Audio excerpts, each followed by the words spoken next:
I pull my car into the Brookhaven Heritage Club parking lot, every perfectly aligned cobblestone seeming to pass silent judgment on my arrival.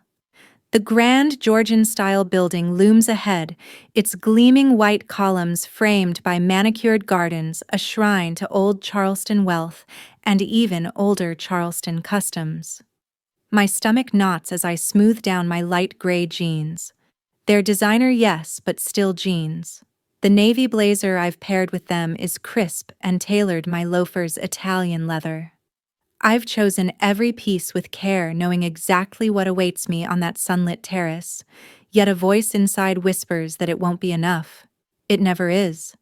I spot them before they notice me, my father Victor standing ramrod straight in his linen suit. My mother Lydia, her pearls gleaming against her throat. And my sister Celeste, looking as though she's stepped straight from a country club catalog.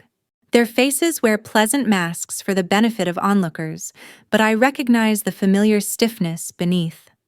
A doorman greets me with a polite nod. "Good morning, Miss Diaz." The click of my loafers against the marble echoes through the vast foyer.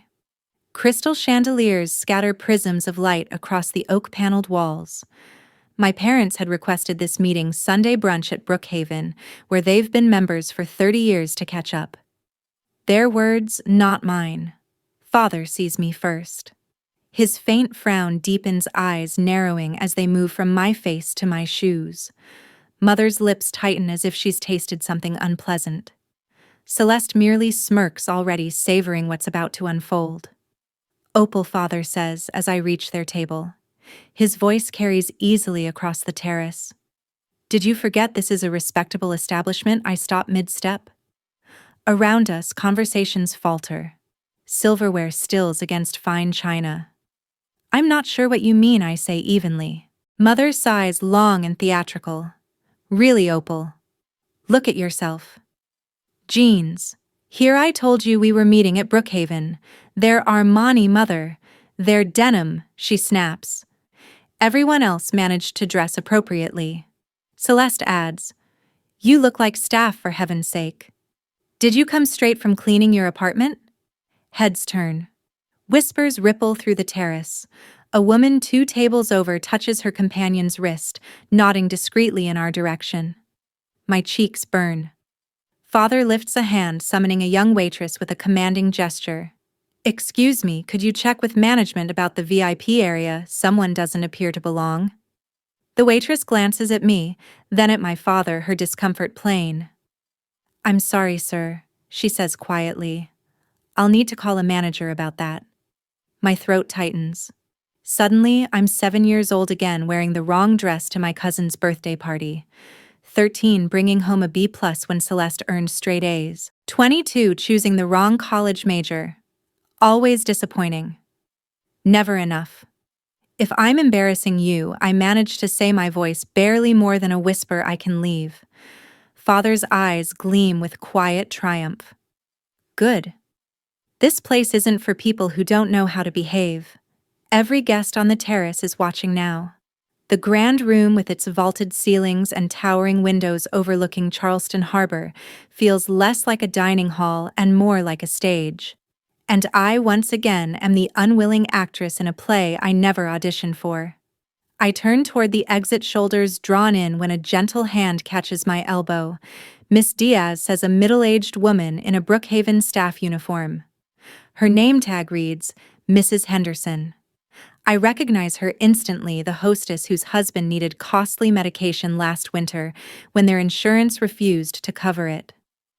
I had stepped in quietly, made a few calls, and paid what they couldn't. She moves closer, her voice low but steady. "You once helped me pay for my husband's medicine when the insurance denied it. You never mentioned it again. You just did what was right."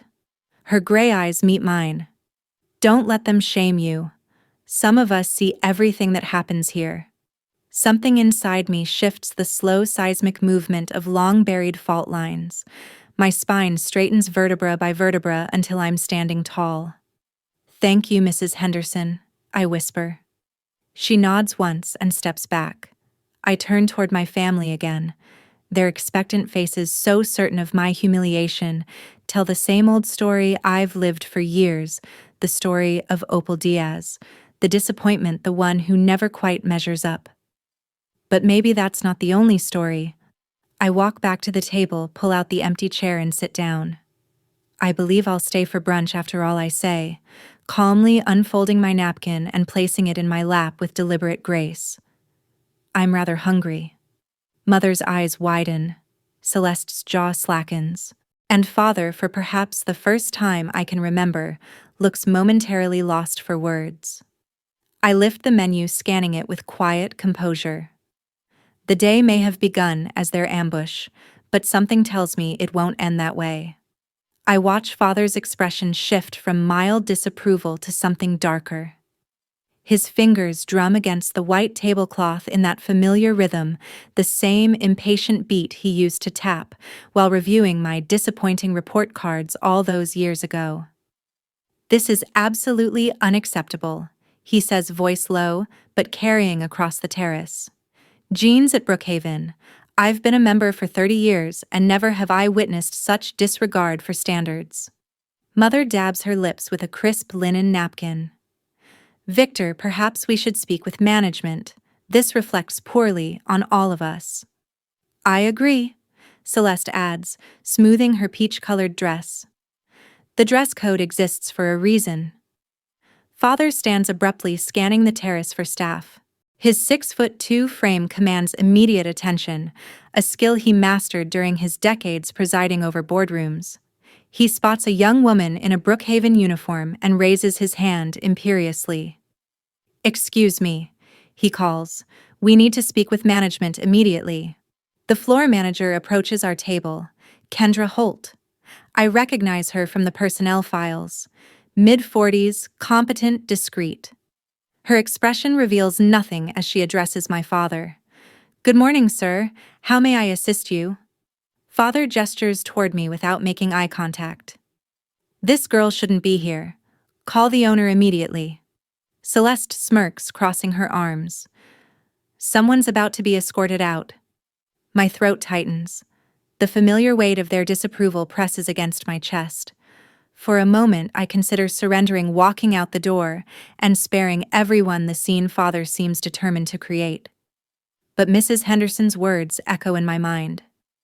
"Don't let them shame you." Kendra's professional mask doesn't slip. "I understand there's a concern. I'll get Ms. Sloan, our executive director, to address this matter." "Good," Mother says, straightening her pearl necklace. "Someone needs to maintain standards around here." The sunlight filtering through the arched windows catches on Mother's diamonds. Her 3-carat flawless wedding set and tennis bracelet mark her as a woman of means. Her cream-colored St. John knit suit probably cost more than some people's monthly mortgage payments. Everything about Lydia Diaz announces her status. While we wait, Father launches into familiar territory. "This is exactly the problem with your generation, Opal. No respect for institutions or traditions." I remain silent, taking a slow sip of water. "Your sister understands propriety. She married appropriately, dresses appropriately, behaves appropriately." Celeste preens under his praise. "Jackson and I are still waiting to hear if our membership application will be approved. Perhaps if certain family members didn't create scenes, the process would move faster." Mother pats Celeste's hand. "The committee will recognize your suitability, darling." I catalog each barb, each subtle dig. The familiar family dance continues around me. Victor the patriarch, obsessed with appearances and status. Lydia the enabler, a social climber more concerned with perception than family bonds. Celeste the golden child, who married correctly to a corporate attorney and never strays from the approved path. Their shared belief, Opal, is the family disappointment. I spot Nora Sloan approaching our table. She moves with practiced grace, her tailored burgundy suit conveying authority without ostentation. Behind her follows Maggie Adams, her assistant, carrying a leather portfolio. Mrs. Henderson watches discreetly from the service station, her presence oddly reassuring. "Good morning." Nora addresses the table, her voice measured. "I'm Nora Sloan, Executive Director of Brookhaven. I understand there's a situation. The owner is actually on site today. Father stands taller, buttoning his jacket. Then get the owner. We'll see what they think about the dress code. Nora's expression remains neutral. I've already spoken with the owner. And, Father demands. A beat of silence follows. Nora turns to look directly at me, something like respect in her eyes. Miss Diaz is the legal owner of Brookhaven. The words land like thunder in still air. Silverware clatters against china as Mother drops her fork. Celeste's mouth forms a perfect O. Father freezes his hand suspended mid-gesture. I meet Nora's gaze and nod slightly. Perhaps we should continue this conversation in your office, Nora. Of course, Miss Diaz. This is absurd, Father sputters, color rising in his face. What kind of joke is this? I stand straightening my blazer. It's not a joke, Father. You cannot possibly own Brookhaven, Mother whispers, eyes darting around to see who might be listening. Follow me, please, Nora says, gesturing toward the main building. Celeste grabs my arm as I pass. What are you doing? You'll humiliate us all. No, I say, quietly, removing her hand. That was your specialty today.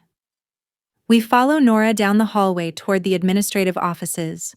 The familiar portraits of founding members line the corridor, old Charleston money looking down with painted disapproval at our procession. Nora's office reflects her personality, organized, tasteful, and effective.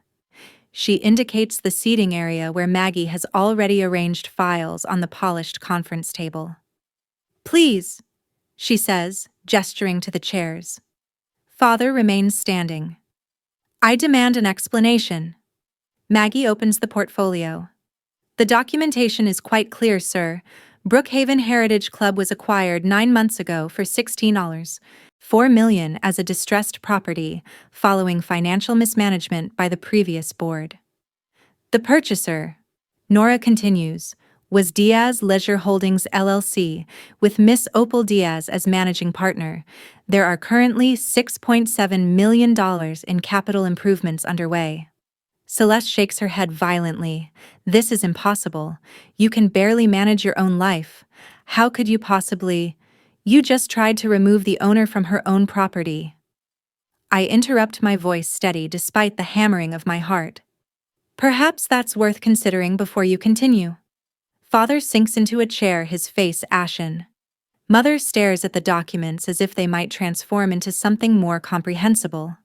Celeste glares at me with a mixture of shock and betrayal. For 31 years, they've defined me by their expectation standards I could never meet. The quiet tech girl, the disappointment, the one who would never amount to anything significant. Now sitting across from them, the weight of their judgment suddenly meaningless. Something unfamiliar blooms in my chest, freedom. Father's face reddens as he glares down at the membership files spread across Nora's desk.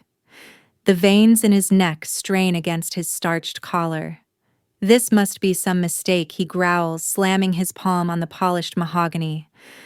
I'll have my attorney review every detail of this so-called acquisition. Nobody buys a place like Brookhaven without word getting around Charleston.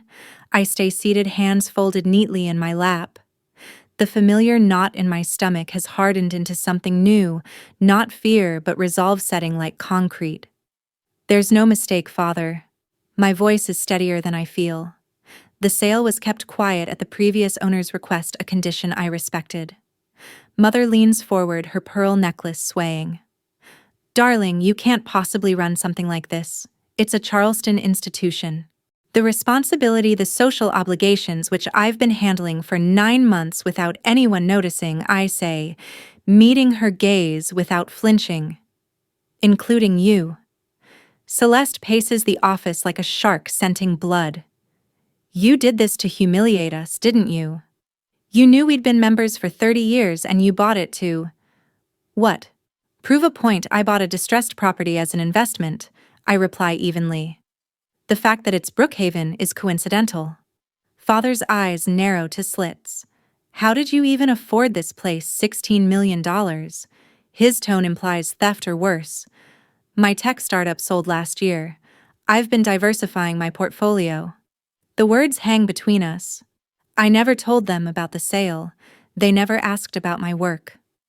The silence that follows carries the weight of 3 decades of dismissal.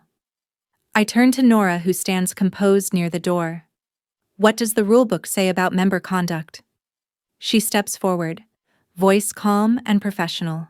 Article 7.2 addresses conduct damaging to the club's reputation, specifically public behavior that causes disturbances, embarrasses other members, or reflects poorly on Brookhaven's standards. And the procedure I ask. The incident must be documented with witness statements, she explains. A temporary suspension can be issued immediately, followed by review from the Compliance Committee within 14 days. The committee then determines whether the suspension should be lifted, extended, or converted to revocation. Let's follow it to the letter, I say.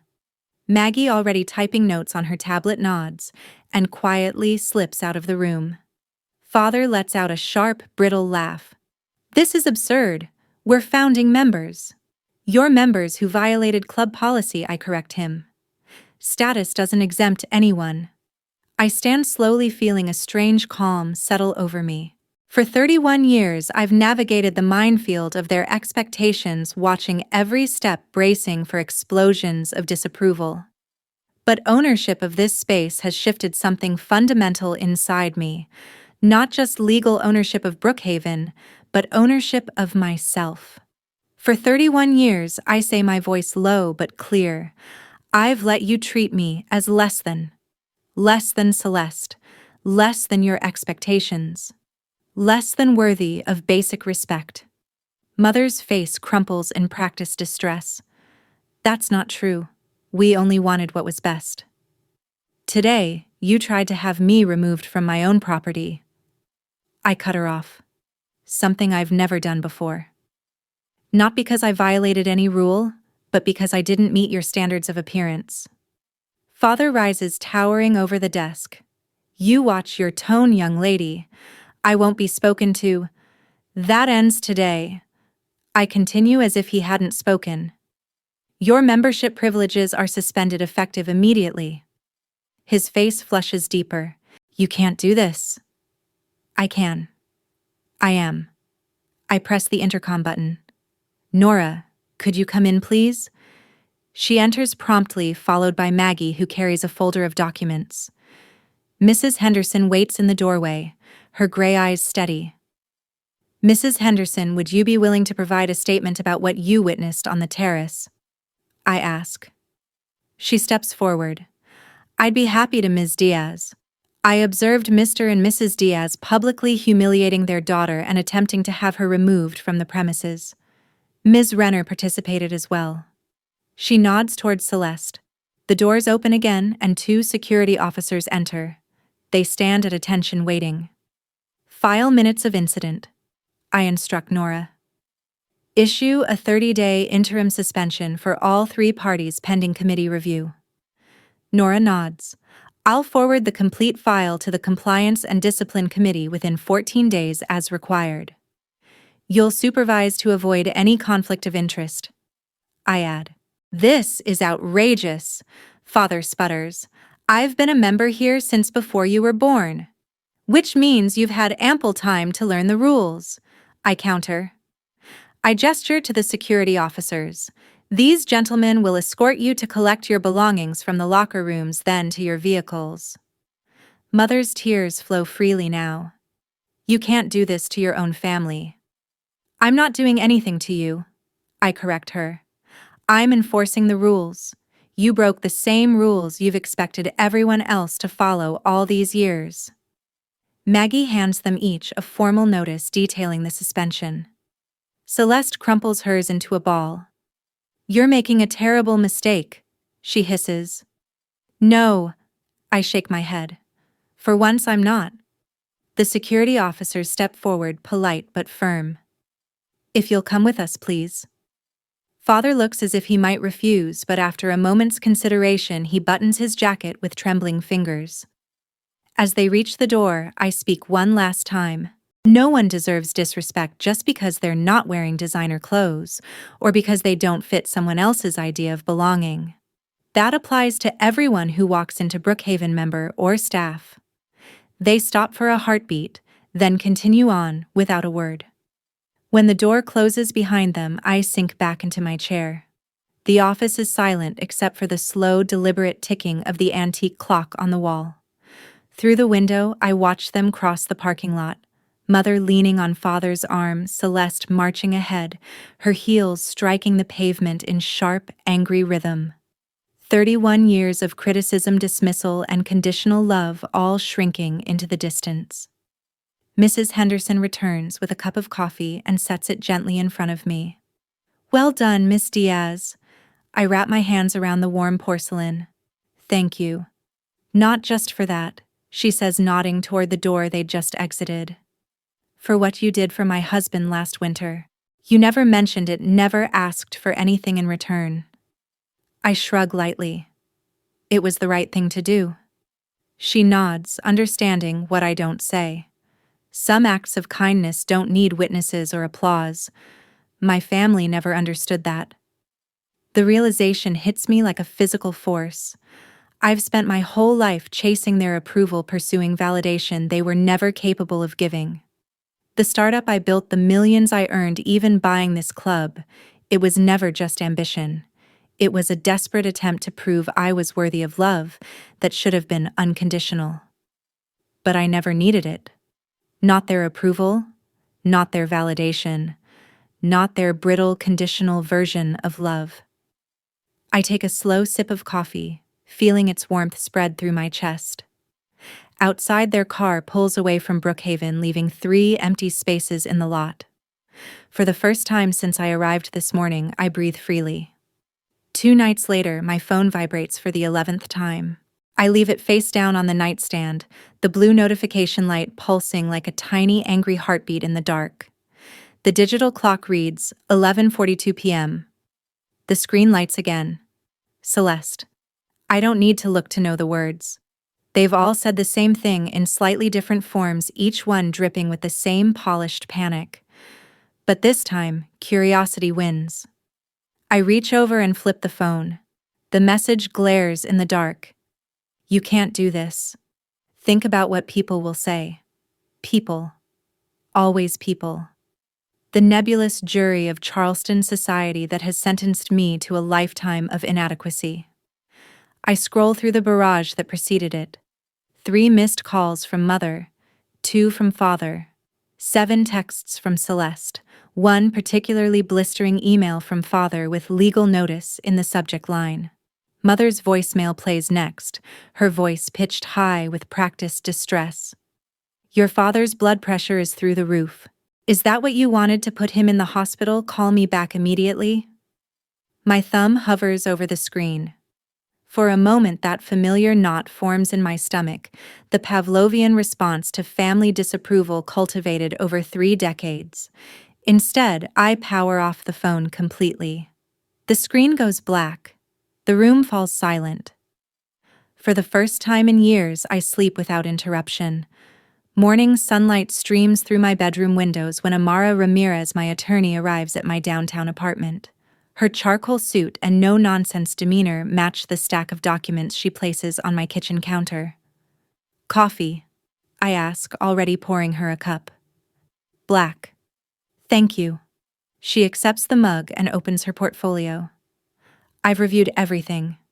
Your actions fully comply with both the Brookhaven bylaws and South Carolina law." I exhale slowly, not realizing I'd been holding my breath. "They have no standing to sue." She continues, sliding a document toward me. "The suspension follows proper procedure to the letter. The committee will make their final determination independently. My father has influential friends." I say the words carrying decades of witnessed power plays. Amara's expression remains impassive. "Friends don't override bylaws or surveillance footage. My recommendation is to document everything but make no public comments whatsoever." I nod, stirring my coffee. "Archive everything. This isn't about public humiliation." "No." One eyebrow arches slightly. It's about consequences. I clarify, something my family has managed to avoid their entire lives.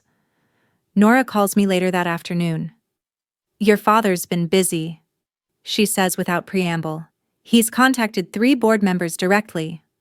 And discovered most don't know him personally. 2 asked why a suspended member was contacting them about an active disciplinary matter. There's a hint of satisfaction in her voice. I press my hand against the cool glass of my office window looking out over Charleston Harbor. Has he threatened anyone? Not directly, but Maggie overheard him in the parking lot yesterday, speaking rather loudly on his phone about incompetent management and family connections in Colombia.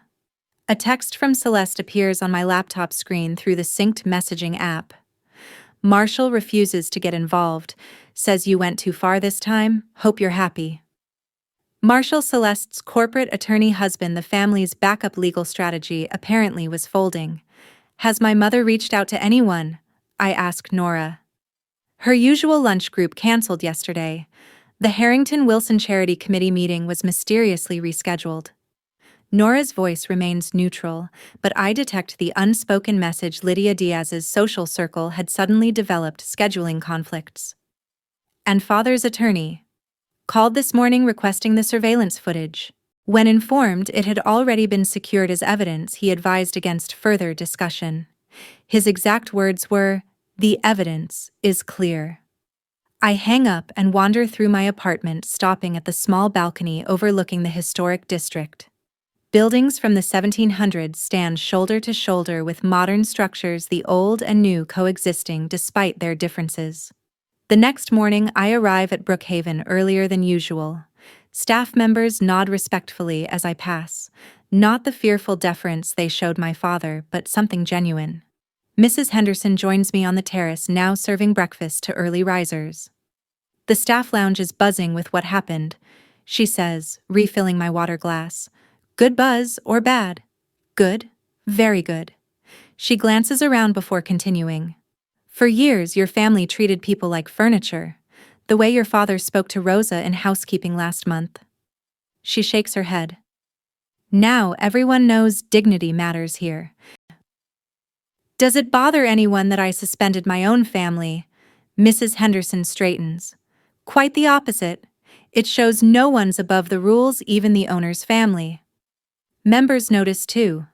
Several stop by my table introducing themselves properly for the first time. One elderly gentleman clasps my hand and simply says, "About time someone remembered what this place was founded for. Community, not cruelty."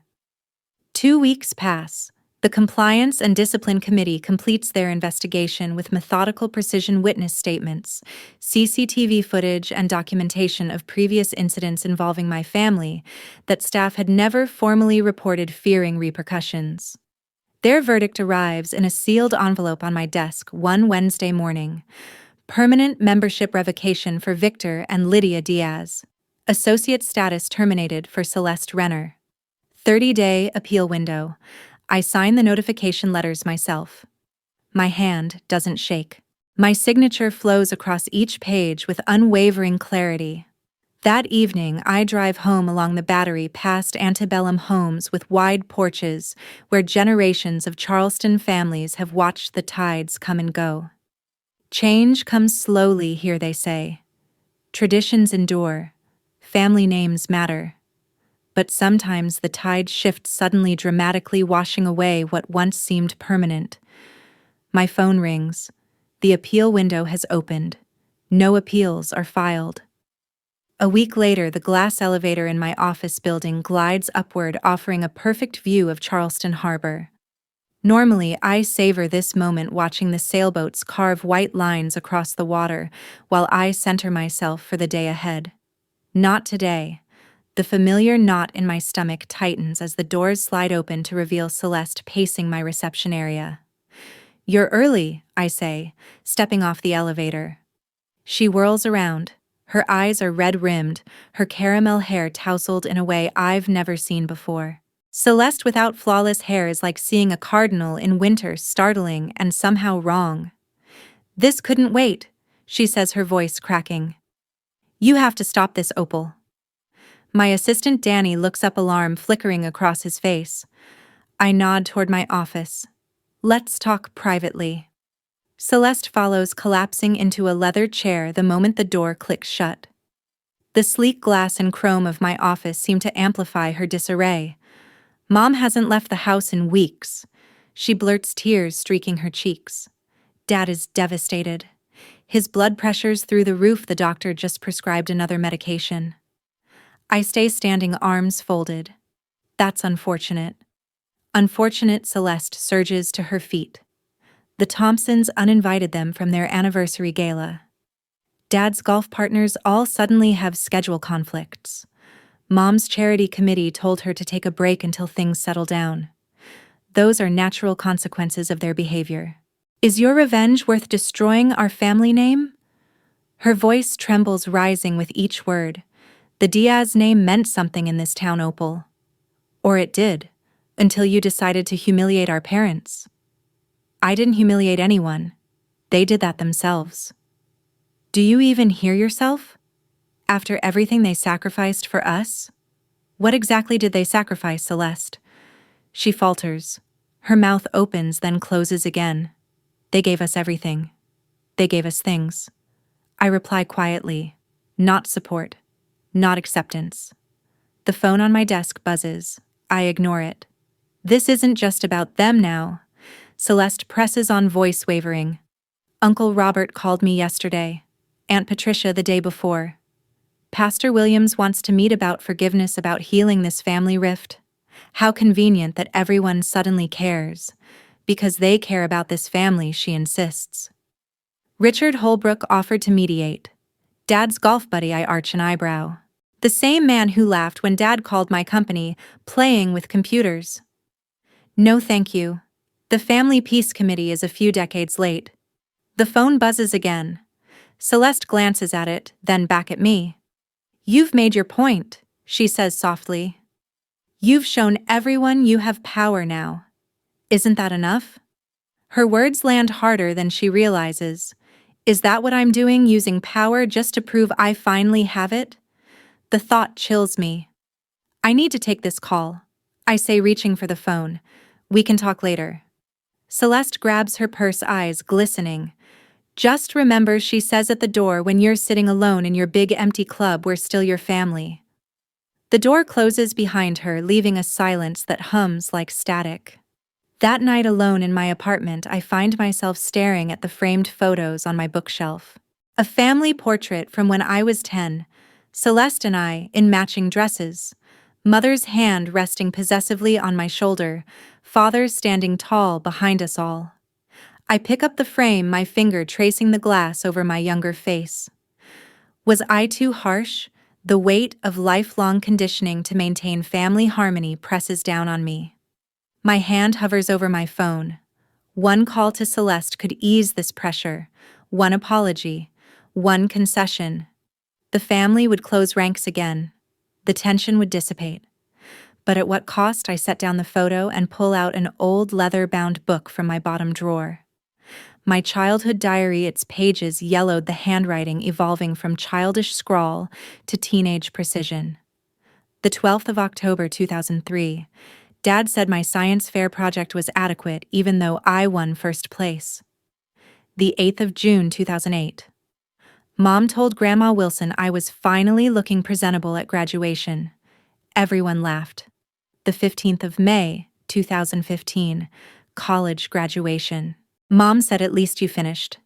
Dad complained about missing his golf game for the ceremony. The 21st of December 2019. Told family about venture capital funding. Celeste changed the subject to her husband's promotion. Dad said playing with computers isn't real work. Page after page documents years of small cruelties and casual dismissals. Not dramatic abuse, just the steady drip of disappointment that eroded my sense of worth year after year. I close the diary, certainty hardening within me like amber. No more, I whisper to the empty room.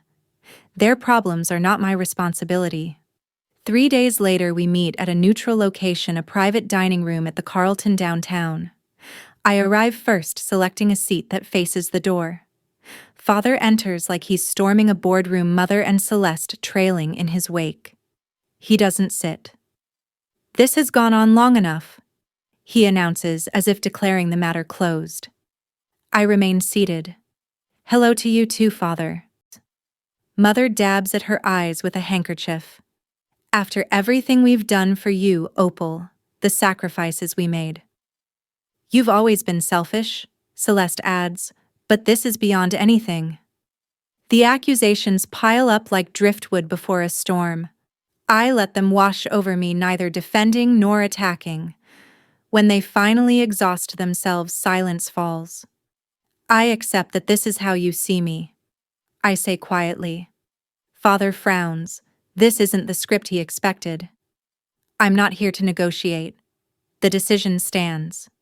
"Now see here," Father begins. "I won't discuss it further.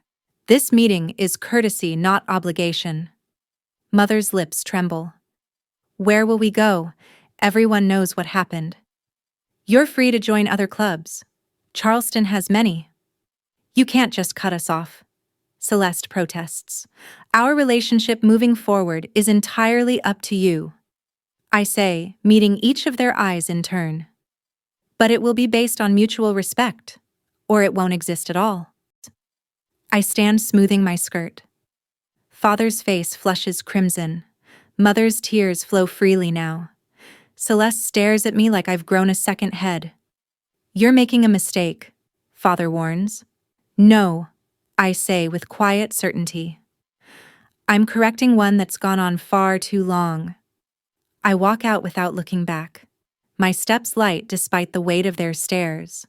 For the first time in my life, I'm not running from my family's disapproval. I'm walking towards something better. 6 months have transformed Brookhaven. The terrace bursts with fresh blooms as I move between tables at our annual charity gala. I'm no longer the outsider. I'm the woman who revitalized this place. "Miss Diaz, the silent auction numbers are impressive," Nora whispers, tablet in hand. "We've already doubled last year's total." I nod, grateful for her calm precision. The renovation budget paid off. The grand ballroom gleams beneath new chandeliers, its walls now painted in warm cream instead of the sterile white that once drained the life from the room. Staff glide through the crowd with quiet confidence, their new uniforms balancing elegance with comfort.